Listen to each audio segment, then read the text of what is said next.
Hello, everyone, and welcome back to another author interview here on Tales from the Wandering Scribe. I'm your host, Gabriel Garcia. Many of you know me as the Wandering Scribe and the Wandering Quill. And joining us today is an author making her second appearance back on the show. I cannot say enough great things about this author, viewers and listeners.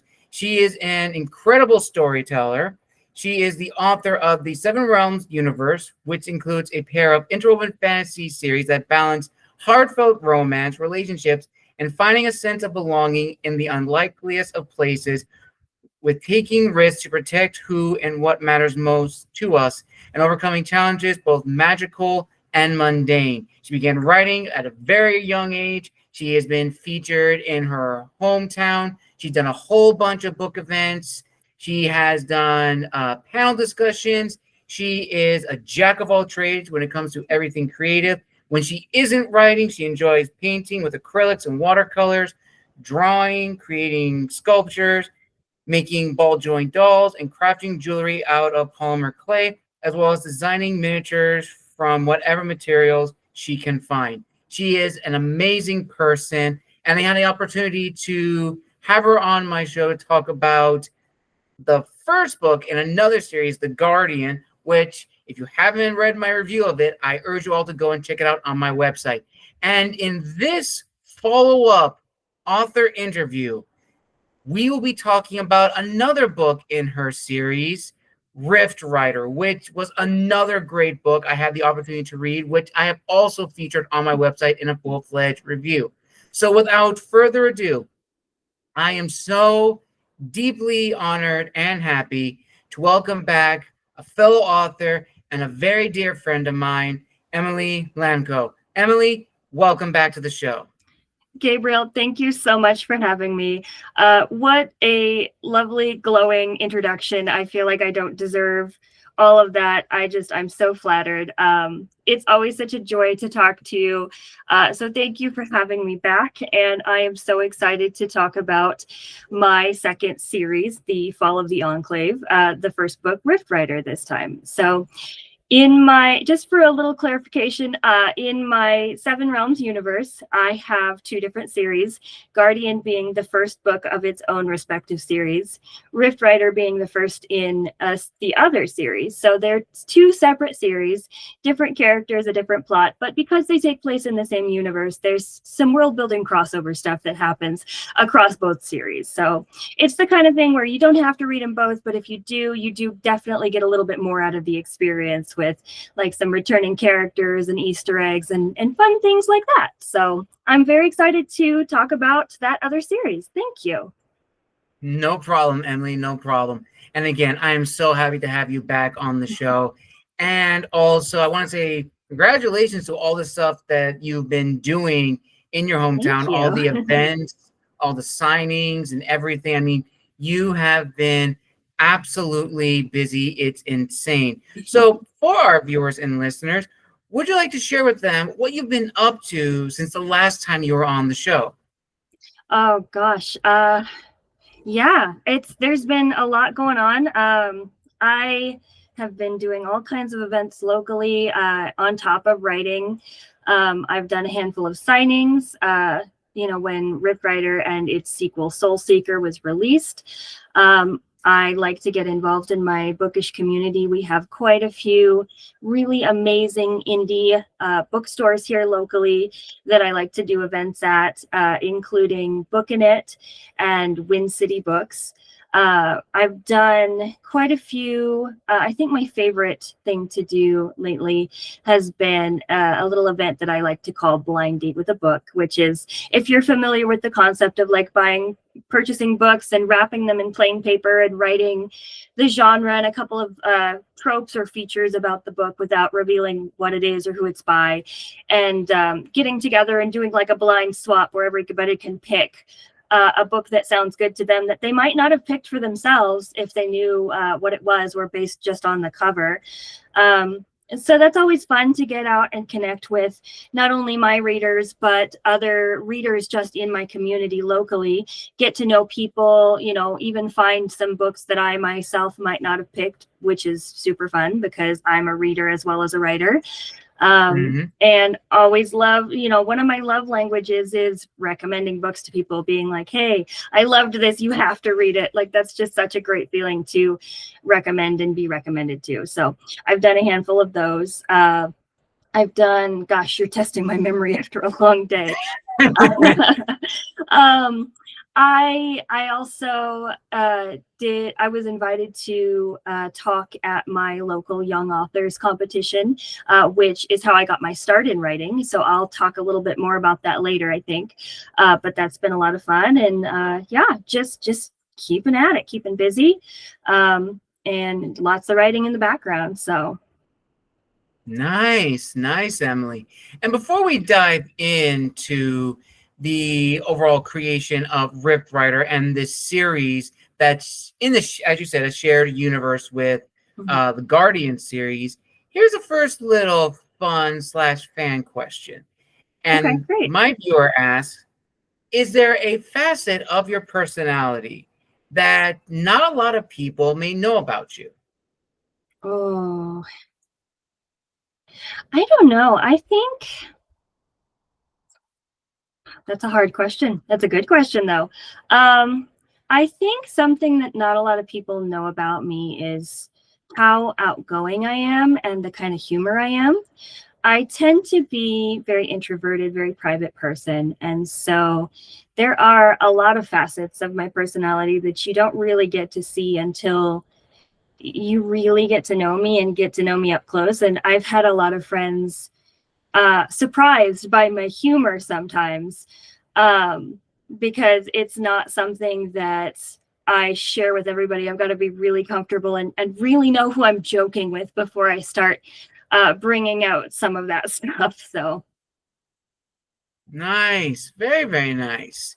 So now let's just dive right into some of the questions. So as you mentioned, we're about to mention early, Emily, you got your start in writing from your elementary school, and that was sort of like the fulcrum point, the vantage point that sort of just launched your career as an author. But I'm very curious, even though that would be the starting point, would you consider that to be your definitive aha moment that really made you consider being an author, or was that a different event entirely? No, absolutely. I think this was my first real moment of not only wanting to be an author, but realizing I could. So I got my start very, very young. I was very blessed to know what I wanted to do right off the bat. I got started with writing as like second, third grade, somewhere in there, elementary school, very young. But we had done a class participation in the Wyoming Young Authors Competition, which is not something I would have ever thought to do or thought that I could do before. Growing up, I was a really voracious reader, and just had such a love for books. I always have had a love for books, but this was really the moment that it was the bridge for me between loving books and being able to share that love with other people. I always read so much, and it was an escape for me, and just really expanded my horizons and expanded my mind and gave me somewhere to explore, all sorts of things, especially at that young age, very developmental in finding out who you are and what your place is in the world and what kind of things that you like and who you want to be. And so, it never really occurred to me that I could express myself through writing in a similar way. So when we were in this young authors competition, we all wrote these little short stories from the point of view of a piece of winter clothing. And I wrote a cute little short story about a pink scarf and the adventures she went on with her owner. And I didn't expect it at all at the time, but the story went on to win like 10th in the state, I think, which for a second or third grader is a really big deal. Not only did I, like, that was the moment where it was like, wow, somebody I have never met before across the state from me not only read something that I wrote, but liked it. And just, there was power in that. There was such just magic in the ability to be able to create something that had the potential to bring people joy, to bring, people that same feeling that I had from reading books at that age. So that really has stuck with me since then. And honestly is still such a driving factor in why I continue to write, is that feeling and to want to share that with other people. So absolutely, very true. And again, viewers and listeners, I cannot stress this enough. You have to go read my reviews of Guardian and Rift Rider, because when I read those two books, I read The Guardian first and then Rift Rider. The Guardian was definitely a book that was out of my reading genre. But when I read that book, I was blown away by the storytelling of the main characters and just how authentic they felt, that they felt like real people in this world that is this equilibrium of, the magical supernatural world and our own reality. And I also felt that same for Rift Rider. I also got that same experience that, all these characters are genuine, they're authentic. It makes sense for these characters to exist in this world, because for a lot of us authors, that is among the many things we struggle with, is writing authentic characters that are complex and compelling. And Emily nails it with both of those incredible stories. And with that being said, let's dive into the creation of Rift Rider and this series that you are working on. So it's a little icebreaker question, Emily, which is kind of like a little light fan question.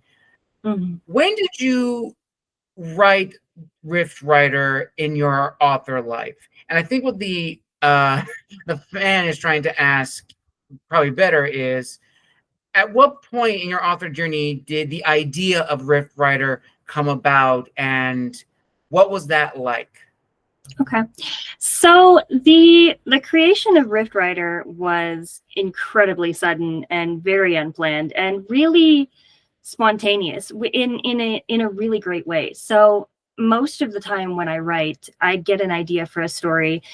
I'll write a couple pages down and then it'll go rot in my hard drive until I'm ready to, to write it for who knows how long. And Guardian started that way. Guardian, I had fragments of from at least a few years before I finally got around to writing it. Not really sure how long.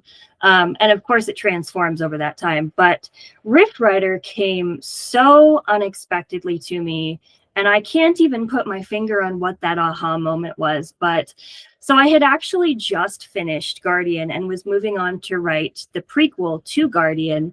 And then was going to write the sequel after that, because there were just some parts of the world that hadn't been developed yet to the level that they needed to be able to wrap that story up. Which is why it's going to take me so long to write book 2. But then Rift Rider comes along as I'm writing this prequel and just like hits me out of nowhere like a freight train and is like, I need all of your attention right now. Stop what you're doing. We're doing this instead. Like, it very much had its own ideas, which I think is very funny and representative too of my main characters in this story, especially Monica. She's so headstrong. She knows exactly what she's doing, even if I don't know what she's doing yet. And most of the time when I write a draft for a book, they usually take a year-ish, give or take a little bit. And Rift Rider was 3 months flat. And Soul Seeker was right on its heels pretty similarly. I wouldn't say anywhere near that quick, but I mean, still record-breaking compared to my average for drafts. It just wanted to be written. It was desperate to be written. And at the time, I didn't understand why. But now realizing that they take place in the same universe, I get it, because there's so much world building that happened in this series that I needed for Guardian that I didn't know I needed until it happened. So, I mean, now it makes a lot of sense, and I'm so grateful that it happened in this order, even if it's not the order I planned it to go in. But I mean, just being overtaken by that whirlwind of inspiration was so fun and so fulfilling, and just, I think, was part of what made Rift Rider so special, was just being swept off my feet by it. I don't know. I mean, there are definitely parts of all of the things I've worked on that have made me feel that way at one point or another, but I don't think I've ever had any other singular project take me so utterly by surprise like Rift Rider did. Yeah, and it was just, it came to me as snippets of inspiration. So when I'm inspired, I know it's different for every author, so this may resonate with some but not with others. For me, when inspiration strikes me, I hear snippets of conversation in my head, and a lot of times it's like, okay, who's saying this and where does it fit in? And I have to find the puzzle pieces to go with that. And that's exactly how Rift Rider started. And at first I thought those conversations were part of Guardian, but I'm like, I don't know who these characters are. I don't know who these people are. And had to figure out what was going. And I was just so compelled by that conversation that I was hearing between Monica and what I came to realize was Monica and Finn, that I'm just like, wait a minute, I need to explore this a little bit. So yeah. Nice.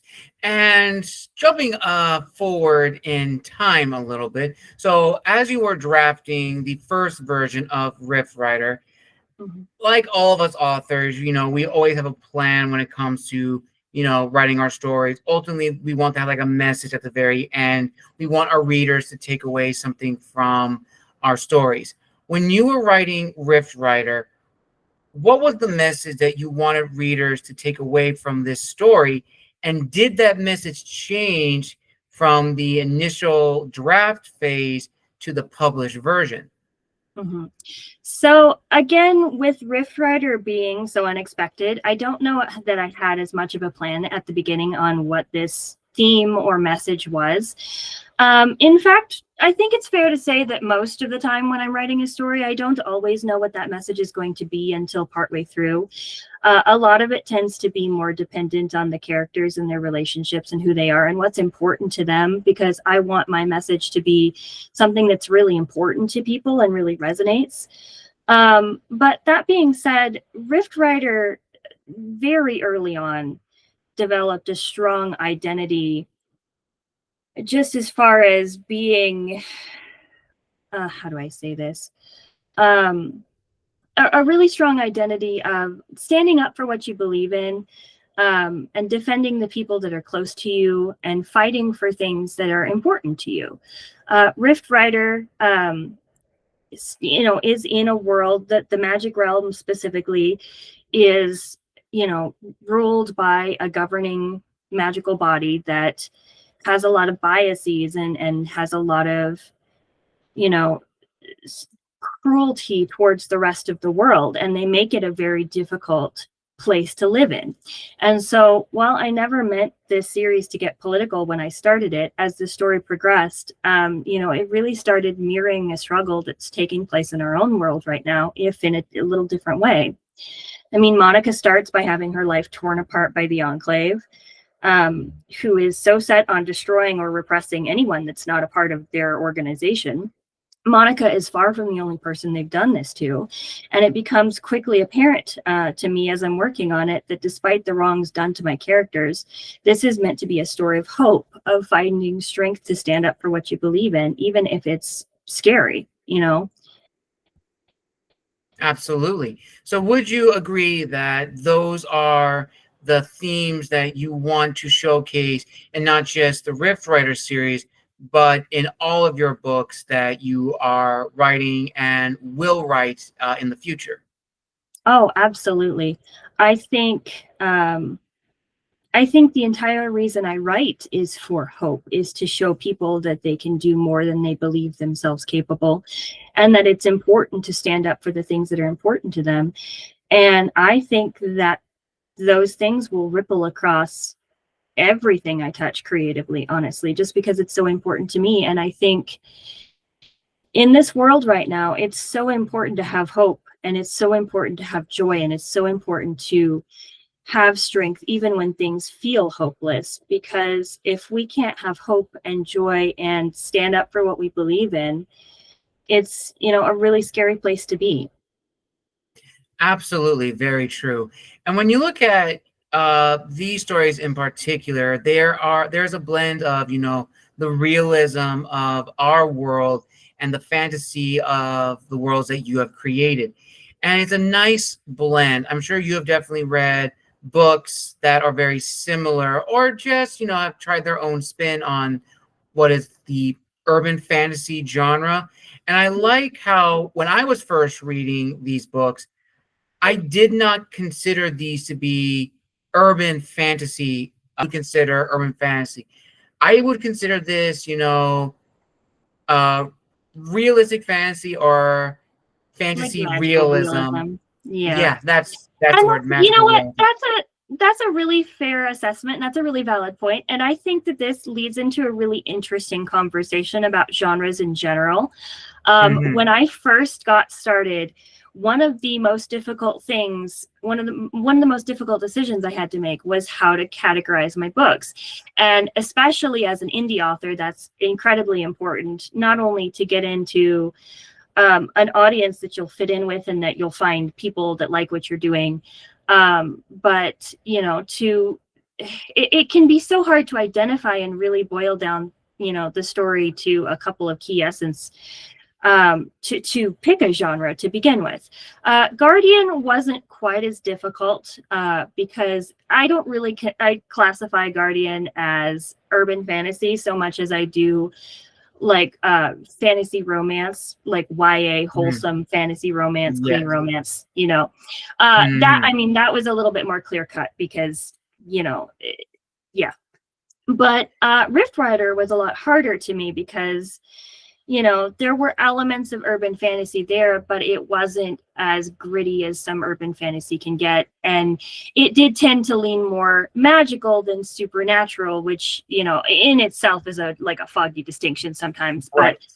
Um, but people, when I was trying to figure out how to classify this, one of the things that I saw was that I really think that we either overthink our genres or don't think about them enough, and that's, I know, doesn't, you know, is a oxymoron. But what I mean by that is some people were going into these big long lists of tropes and all the things that it had to have in order to fit into the genre, whereas other people were Hmm. going, urban fantasy is literally fantasy that happens in an urban setting. That's it. And it's just like there's a lot of gray area and there's a lot of decision making that has to go into that, that can be difficult sometimes. But I mean, so I mean, I ultimately decided to label Rift Rider as urban fantasy because of that largely taking place in a magical city. You know, they very early on they leave our realm to go to the magic realm, and they spend a lot of time in the capital city there, of the magic realm. And so, you know, that in combination with some of the other more minor hallmarks of urban fantasy, what was really what made me make that decision initially. Although now looking back, I completely agree that it could be equally argued that it is just as much magical realism. Absolutely, very, very true. And also, I'd like to add to that is, as I'm sure you'll definitely agree, when you create your world, Emily, you definitely make a sense that it's parallel to our own, but slightly different.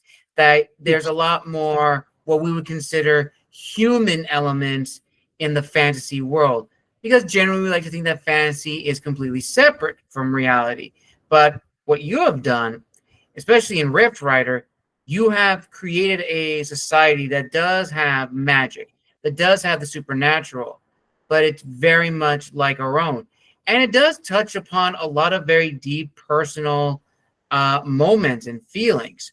So for you, Emily, as an author, how do you engage with your readers emotionally through storytelling? So I think there are so many facets of storytelling that can be emotional and can be engaging. But for me personally, as a reader and as a writer, what you touched on before regarding characters is really my primary preference, and the thing that I'm drawn to the most in creating that emotional connection. At the end of the day, we're all human, and part of what I have structured this story after is to show that even my creature races are human. Even my centaurs, my satyrs, my werewolves, they all have this very human aspect to them, even though their culture is different, even though their belief systems are different, even though the way they live their day-to-day lives can be a little different. I really want to show this idea that no matter how different we are and no matter how unique we are from each other, we can all find common ground and we can all have things in common with each other. And it's really important to entertain that thought in our own daily lives as people. Finding those connections is really how we engage with not only media and books, but the whole world around us. And so I tied that back into my book with my characters. Having, when I write characters, I don't always do it intentionally, but I find that almost every single one of my characters has a part of them that is a part of me. Monica, excuse me, Monica is super stubborn and strong-headed and doesn't want anybody to tell her what to do. And I've got parts of that in me.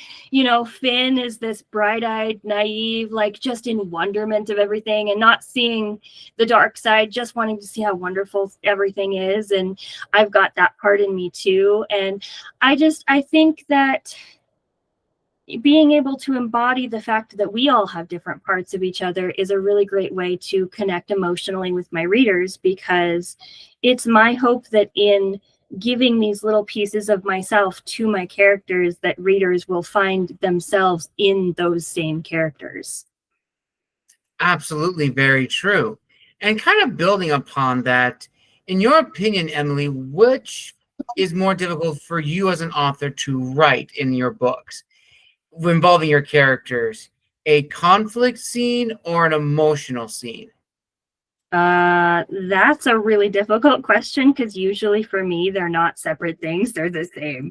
Anytime there's conflict, there's so much emotion. I cannot tell you the number of times I've had Monica just screaming and arguing with people throughout this whole series and being betrayed and being upset.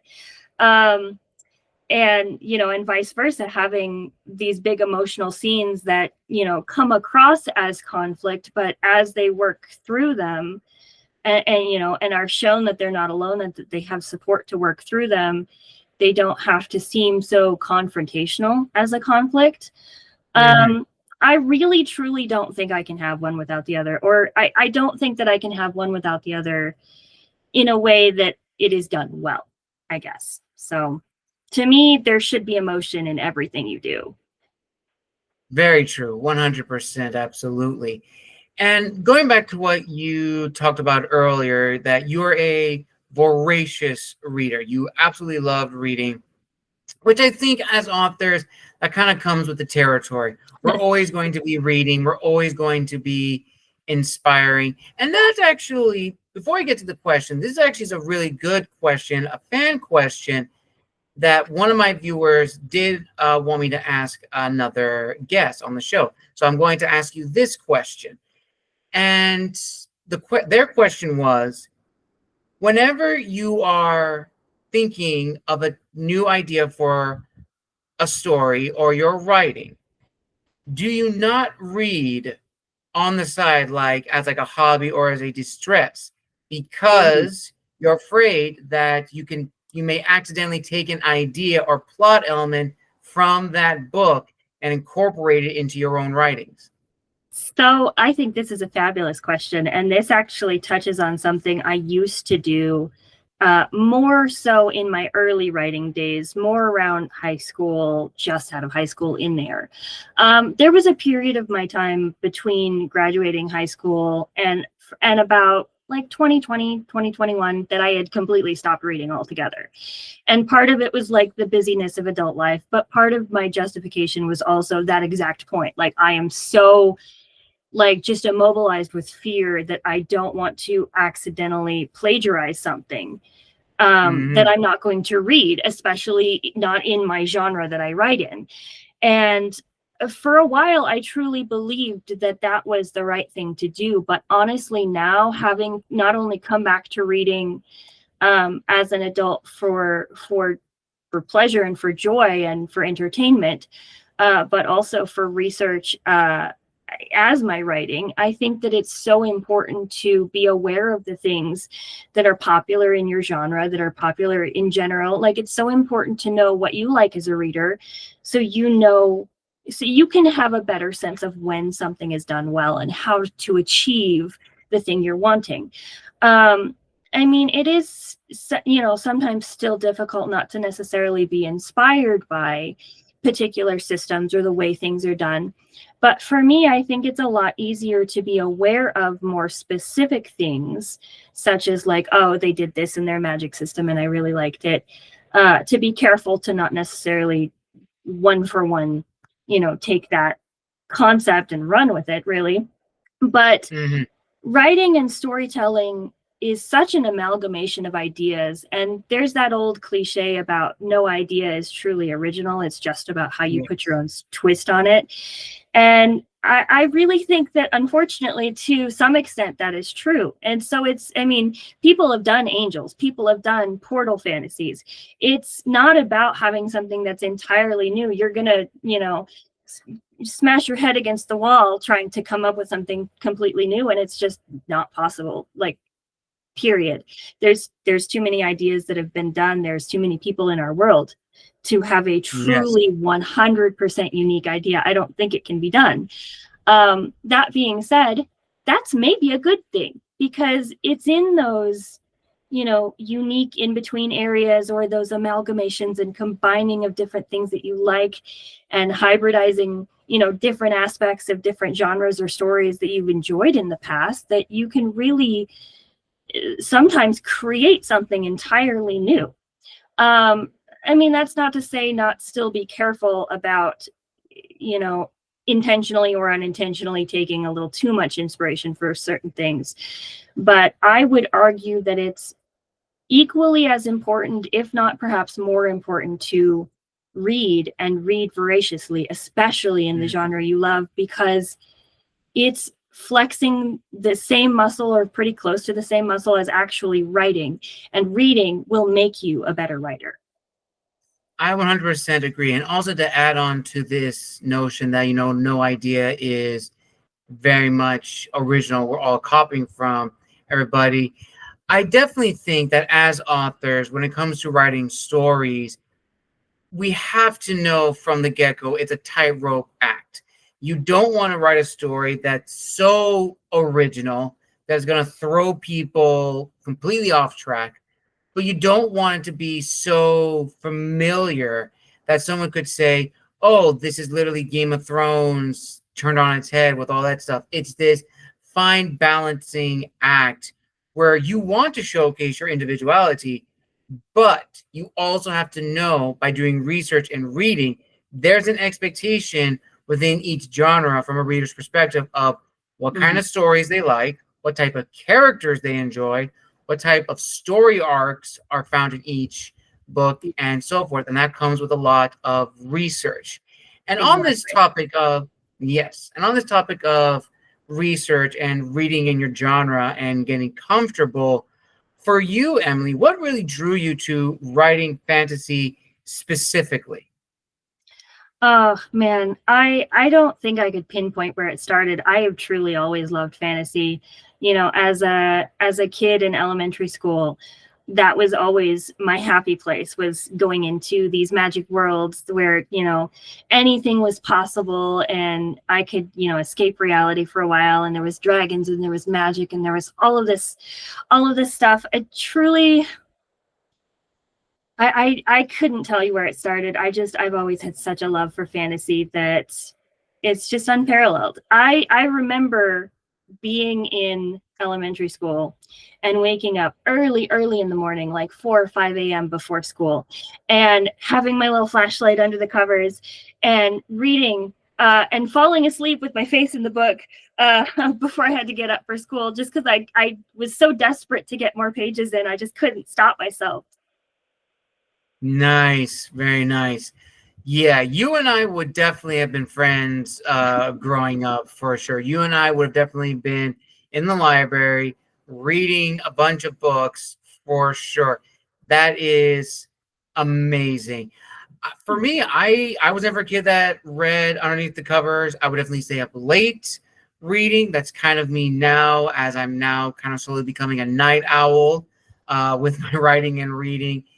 And at that stage, I've also realized that, writing now will be my own book, my fourth book coming out soon.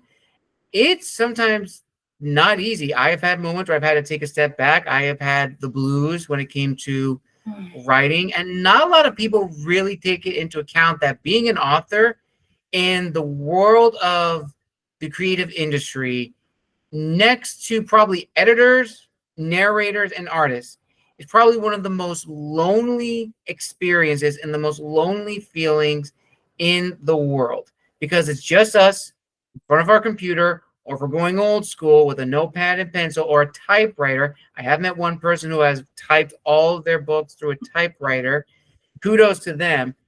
And it's just been a very, very grind of a journey. So for you, Emily, in your opinion, what's the most challenging part of writing a story? You made a lot of good points, and I think we take for granted how lonely of an experience it is, although it does help to have all the people in your head to talk to Yeah. during the journey, of course. There are absolutely a lot of parts to the writing process that can be really difficult. And I think it's interesting because it changes for me depending on the story. There have been some stories where it's like the middle was more difficult or the beginning was harder to get started. But really, especially lately for me, I think the hardest part of writing has really become the ending. And not so much the aspect of like writing the right ending or, how to make it all line up and wrap everything up perfectly, although that is definitely part of it. But a lot of this feeling for me comes with in Rift Rider. The Fall of the Enclave series is a 4-book series, not including prequels or any little spin-offs or anything like that I might decide to do.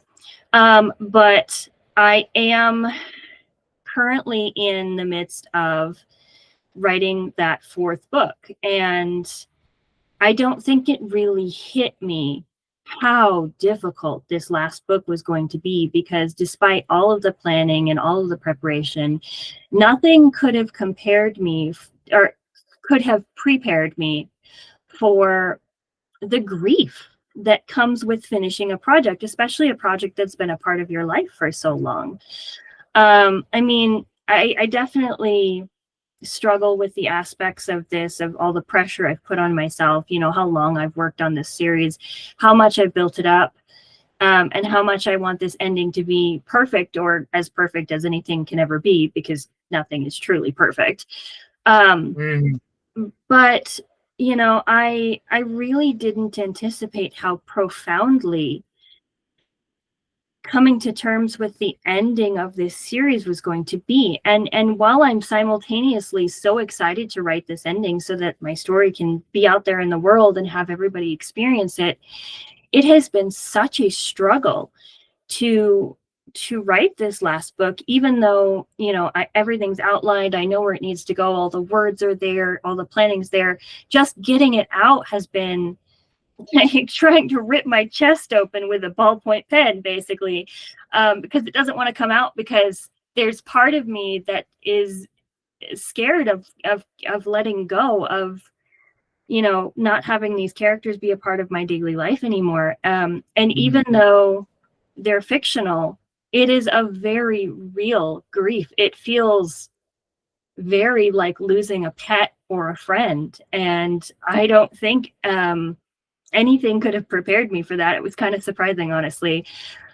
So unfortunately, that's part of the reason that the book 4 is taking so much longer than the beginning of the series. And I'm sorry, that's, you know, really hard for me to not be able to get it out faster, but it's really important for me to do it right. But doing it right, I'm coming to find part of that process is also going through those stages of grief and figuring out how to let it go, to wrap Absolutely. it up and let it go. So yeah. Very true. Very true, Emily. And I also want to say you don't have to apologize for anything. You, as the author, know when the story is finished. Thank And what you've said, it was a lot of great things. And I'm actually going to combine the next three questions into a three-parter because they definitely Oh work boy. really well. Thank you. So, Okay. of course. Now, you definitely talked about, making sure that the ending was satisfying. And definitely, of course, knowing when to stop writing and knowing where the ending would be. And of course, there were probably some moments of, is this the right way to end this series that I've devoted a lot of my life to? Because I would imagine for you, I mean, this is your baby. This is like your Yeah. kid that you have Mhm. been with for like so many years. And like the last book is literally them graduating and they're now going out into the world. And it's an emotional thing because it is an aspect of your life that you poured into that you look at it and you realize you're probably not the same person when you wrote that as to now, and that's probably a good 100%. thing. Yeah. So, from these questions, here's start with the very both. I'll list them all off 1, 2, and 3. So, the first Okay. part of the question is for Rift Writer, and you can also talk about this for the whole series. Are you an author that writes with an outline already in mind, or would you consider yourself a spontaneous writer? And in the midst of the writing process, how do you overcome the dreaded writer's block? Because it's always going to hit us. And finally, going back to what you were just talking about, making sure that this series ends the way you want to end. And even going with Rift Rider, where you knew that this is how Rift Rider was going to end. How did you know when each story was truly finished?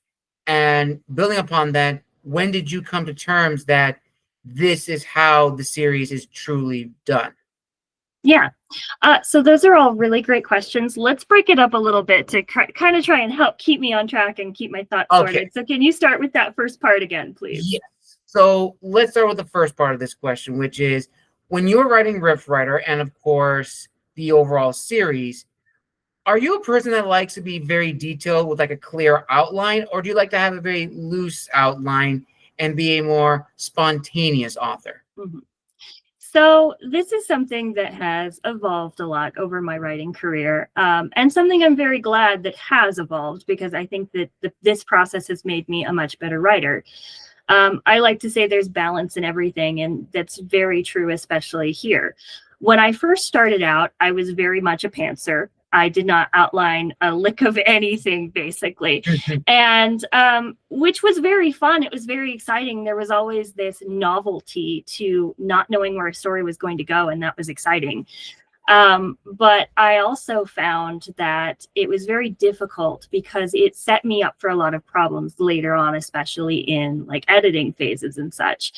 I had a trilogy that I wrote somewhere in between when I took a break from writing and when I started publishing again that I was very proud of and was very close to my heart. But when I came back around to have edited, I realized that it was so beyond not ready. And I think a lot of that was attributed to my lack of outlining because I had it set up in such a way that the moment I tried to fix one plot hole, I would make two more. It was basically like a Mm. hydra cutting off its heads. And the more I tried to fix it, the more I was pulling the sweater apart, basically with all Yes. the frayed threads. And that was really devastating for me, because I had to come to terms with, at a point, this story being so entirely unready. And I don't want to necessarily use the term unfixable, but it came to a point where I had to make the very difficult decision between, do I want to completely gut this story and make it something entirely different at the potential risk of losing its identity in order to make it publishable and have a stream of logic that was easy to follow? Or did I want to keep this just for me, knowing that it was never something that I could, like, in good conscience, put out into the universe?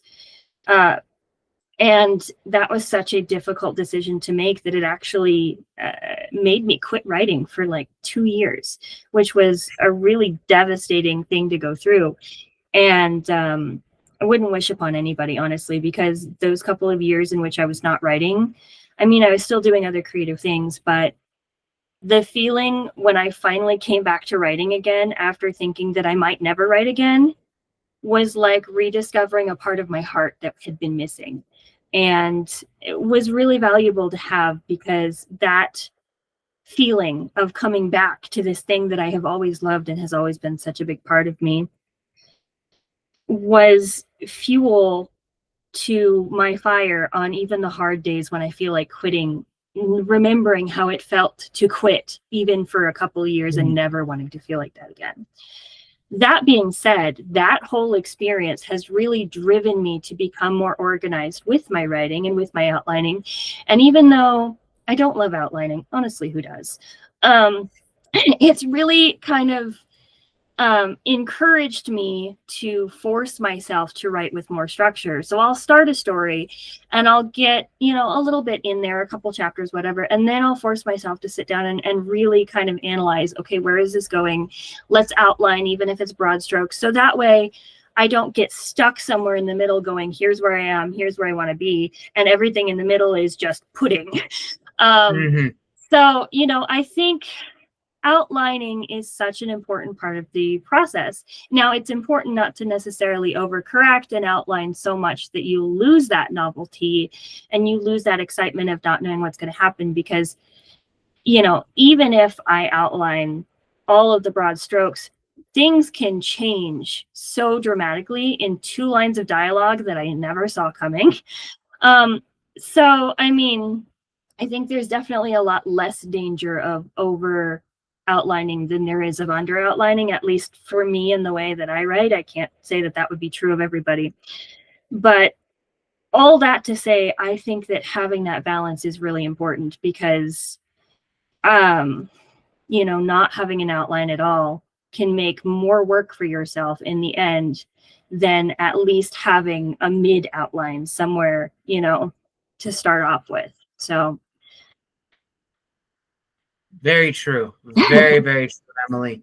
Now, going to the next question, which is, I think, one that all authors deal with, and I think we have touched a little bit on in our previous interview, but maybe we can expand upon not just Rift Rider, but the whole series itself. For you, when you were writing Rift Rider and jotting down the overall story of this series, did you have any moments of writer's block? And if so, how did you overcome it? Absolutely. And I think there are a couple of different kinds of writer's blocks. And one of the things of, like, the important part of overcoming writer's block is understanding what kind you're dealing with. So for me, there's I think probably the easiest one to deal with is the feeling of, I don't know where I'm going, because it's really easy to, just sit down and come up with a bunch of ideas and spitball stuff and try different things. And it doesn't have to be perfect. But, I do know that feeling of not knowing where the story is going can be very immobilizing. That being said, I almost prefer that to the kind of writer's block that I tend to deal with more, which is, I know where I'm going, I know how to get there. The hard part is just finding the time, finding the energy, and sitting the butt down in the chair and having screen time and not getting distracted, getting the words out. Mhm. When you're motivated and feeling inspired, that can be so easy. But even if you know what you're supposed to be writing, losing some of that novelty or feeling, tired or brain foggy or not having the time or not having the energy, all of those things, not feeling inspired. There's been so many times where I know I'm guilty of being like, oh, I don't feel like it, so I'm not going to. And then the writing doesn't get done. And it's so, so, so important, especially when you don't feel like doing it, to sit down and make yourself do it, because that's how you get out of it. In fact, I was precisely there myself this week. I'm working on an additional short project that I'll talk about more later, that's in the Rift Rider universe, but is not the fourth book. And I've gotten to that point with this project where everything is outlined. I know where I need to go, and things, there's with the season change and all of that, things slowing down, energy slowing down, less sunlight, all that things, and humans start to feel tired. I'm one of those humans. And so, like, at the end of a long day, sometimes, as much as you want to write, the last thing you want to do is go sit in your chair and stare at your screen for 3 hours. And you just have to do it. And you know what? I've been forcing myself to do it, and I'm starting to wrap back around to where it's exciting and where I'm motivated again, and where it's not as big of a struggle to force myself to sit down and write. So I think that's really important. The other thing I will say on the topic of writer's block is, a lot of times when I am stuck on something, especially if it's something like really specific, of like, oh, I'm not sure where the story is going, or I'm not sure if I'm making the right decision here, or, this part doesn't feel right, and I don't feel like I can move on until I get it right. A lot of times when I have writer's block, if it's not those two previous circumstances, a lot of it has to do with something real specific, a specific hang up that I have to address before I can get unstuck. Like, I'm subconsciously doubting the direction of something I'm working on, or the outline wasn't outlined well enough, and I don't know how to get to where I'm trying to go. And in those circumstances, really forcing yourself to face what it is specifically that's holding you back. Are you questioning yourself? Are you not feeling right about a section? Really getting to the root of the writer's block is how you solve the writer's block. If you don't understand why you have writer's block, you can't expect to fix it. Yes, absolutely. And the third part to this three-part question is probably the most important one, which is when to know when a story is finished. And that is a very emotional moment, especially if it's a series that you become very attached to. I know for us authors, we always think our first book is the one we have the most attachment to. That may be true to a lot of authors, but in some cases, it may be a different series that you have the most attachment to. I know for me, for my books, the one that people most know me for is Michael, Last Angel of Earth. And while I have an idea of how the overall story is supposed to go, I dread when I have to write the last line in that series, because it's going to be done. And I will probably have to make a decision where it's like, I know I could probably expand upon this with so many spin-offs, but do I want to? And will that take away from the emotional impact that I have laid out for my readers over the course of these many years? So for you, Emily, when did you know that A, Rift Rider was finished, and B, the overall series was finished? That's a really difficult question, and not something I'm sure I have a satisfying answer for, unfortunately. I don't know that I can really pinpoint when I knew Rift Rider was done, because there's two different stages of doneness. One being the initial first draft, the moment everybody thinks about, of like the end, oh, it's done. But that's not truly where it ends, is it? Because then you go back through with editing, you change things here and there. The project still grows even if that first draft is written. So I don't think that that is, what we think of as that initial traditional ending is necessarily technically the end. And I think that's honestly part of the beauty of it, because I don't think any story is truly ever finished. You just have to decide when it's enough. It doesn't, again, it's this struggle of like wanting it to be perfect, but nothing is ever perfect. And knowing when to, I think it's more knowing when to move on and when to let it go versus it being truly done. Because if you don't ever know when to move on, you can never you can never work on anything else. That project is going to consume you. But I also find, in our conversations about the grief of letting go, especially at the end of a big series like this, I think that I'm finding a lot of comfort in that idea that things are never finished as well. I mean, before that used to be something that would mortify me. I want things to be perfect, or as complete as they can be, as satisfying as they can be. But in this humanness of accepting that nothing is ever finished also gives me the ability to give myself permission to move on. I mean, I still will work very hard to make it as good as I think that I can feasibly and reasonably and humanly get it, in the range in which I'm working on it. And the beauty is I can always come back and add things or tweak things later on if that's necessary. But I also don't have to, by letting go, I've given myself permission to move on to those other things. So it's really hard to know when to end things, but it's less about the actual ending itself and more about the state of the story as a whole and a lot of your emotional connection to it, like being ready to be at the end. Mm-hmm.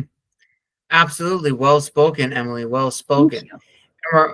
You're welcome. And we're almost near the end of this incredible author interview. So I have a few last questions and, of course, some fan questions I've been saving for the end. And we touched on this a little bit in the beginning of your passions when you are not writing. Can you share with the viewers and listeners those passions, and what really inspired those passions? Was it from like family members who have done this before, or were these passions that you discovered on your own? Yeah. So as you put it before, I am absolutely a self-identified creative jack of all trades.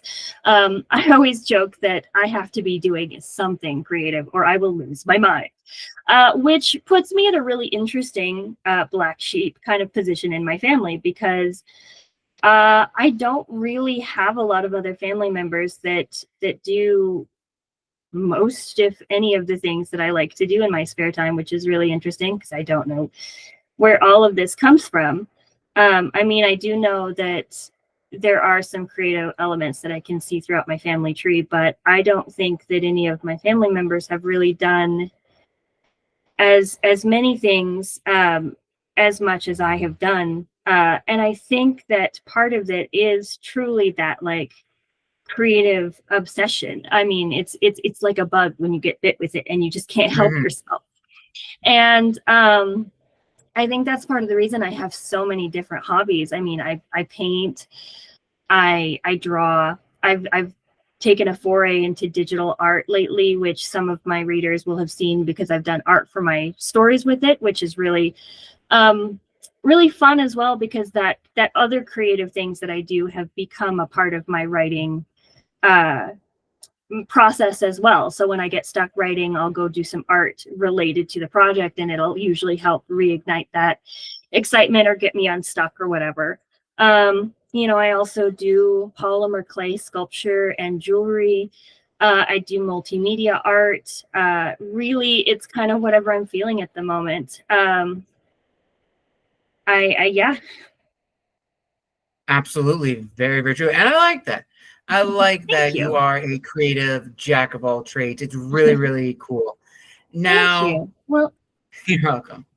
And as we now get to the final questions of this amazing late night, depending on where you are, viewers and listeners watching this, in this late night author interview. There was one final fan question I did want to ask you, Emily, and it is this. And I think I may have asked you this in your first interview last time. And it talks about legacy, what it is to be an author. Because for us authors, this is not an industry to get rich quick. It is not an easy cash grab. Will we all like it to be? Absolutely. But that is not the case. That's not the reality. No. Yes. And there are so many things that are impacting the industry, from generative AI, this discussion of a golden age versus an iron age in the publishing industry, an oversaturation of books in the industry, how the industry could be a gambling thing, which that's a whole other discussion. At the end of the day, for us authors, the legacy we leave behind are our words and how we inspire the next generation. And you may have touched on this before about what you want people to take away from Rift Writer. But in terms of legacy, Emily, if someone were to write an expose about you in the Hall of Fame of authors, what would you want them to write about? What would you like for them to take away from your personality, your facet of who you are as an author? That is such a challenging question, especially since I do not enjoy talking about myself in that kind of way. But isn't that fun to dream about, right? I would hope that the person writing this expose would be a lot easier to put these words together than I'm about to be right now. I mean, really, I'm going to take this from a perspective of less talking about myself and more talking about the actual writing, because that's why we're here, right? Authors aren't generally known for who they are as people, but who they are as authors first, as it should be. Yes. I want to be remembered first and foremost for my work and the way it makes people feel and the impact it leaves on the world. That being said, I really think that my legacy is again in my characters, both from the perspective of leaving pieces of myself in my characters, as I talked about before. The journey through my growth as a human, being a different person at different stages in my life in every book that I write. And you can see that in the way the thought processes shift in my stories, and the logic shifts, and the different things that my characters take on as their personal struggles. Because as I grow through things, whether intentionally or not, I leave a lot of those things behind in my books that I was writing at the time, as kind of a disconnected, unintentional sort of journal. And it's really my hope that in my own self-discovery process and my own journey of growth and leaving these parts of myself in my stories, that other people will get something from that too. Like any people with similar struggles will be able to see themselves there and know that they're not alone, and know that they are valued and cherished as they are. They don't have to be anything that they're not. And that, you know, the best thing that you could do for the world is be yourself, be authentically, unapologetically you, stand up for what you believe in and others you believe in, and be kind doing it, really. You know, I write not only to entertain myself and to entertain others, but as grand of a hope as it may be, to make the world a better place. And that's what I would really like to be remembered for. Beautifully said, eloquently said, Emily. You're welcome. And with that, viewers and listeners, we conclude this incredible author interview here on Tales from the Wandering Scribe. I want to give a huge thank you to my friend Emily for coming back on the show. Now, Emily, where can people find you on social media if they want to reach out, as well as purchase copies of your books? And do you have an upcoming announcement that you'd like to share? Possibly the official name of your book in your Riff Writer series, possibly? Absolutely. So I can be found at my website, emilylankow.com. That's EMILYLANKOW.com. I'm also under that same name on Facebook, Instagram, and Blue Sky. I also have a newsletter, a monthly newsletter that I put out that you can sign up for from my website. And that's probably the best way to get updates from me, especially since my newsletter tends to have sneak peeks and early releases and is just a lot more candid about what I'm working on with people. So if you are interested in seeing more about what I'm working on as I'm working on it, or more intimate looks at my process than what I would usually post on other social media platforms, my newsletter is a fantastic place to go, especially since sometimes you get free stuff over there. So please consider signing up for my newsletter. That would mean a lot to me. It also is a great way to have your voice be heard in my stories. Not only getting to know me, but letting me get to know you and what you like. I quite often ask people for feedback or ideas or things that they like that they'd like to see in stories in my newsletter. So yeah.